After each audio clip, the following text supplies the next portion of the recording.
साथी हो ग्रिल नेसनमा आएको भान्जाले मासु खाउँ खाउँ भनेर मासु नै खाने ठाउँ त ग्रिल नेसन नै हो नि भनेर आएको यस्तो बिजोग भयो कि हेर्नुहोस् क्यामेरामा हेर्नु न त्यहाँ पुरै भिड छ क्या बस्ने ठाउँै छैन बल्ल बल्ल हाम्रो दाइले सूर्य दाइले यहाँ मेरै अफिसमा बसेर खानु भन्नु पऱ्यो मिलाइदिनु पऱ्यो है धन्यवाद सूर्य दाइ धन्न यति यहाँ 2 पिस भयो नि मासु लिएर आएँ यस्तो भिड टन्नै यो त फेरि बफेट हो के जति खाए नि पाइने रहेछ नि त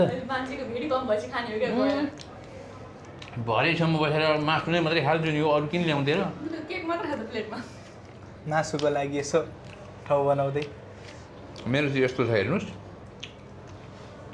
सब चिज साइड लागेर अहिले दाइ र म सूर्य दाइ नै आउनुहुन्छ दुईजना बसेर यहाँ मासु नै मात्रै खाने कि यस्तो कहाँ अरू खान्छु त म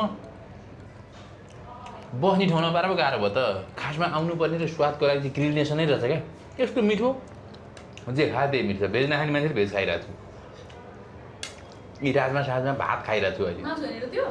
यतापट्टि मटन हो यतापट्टि चाहिँ यो पनिर सनिर हो चिकन नै ल्याएको छु के छोड्दैन छोड्न त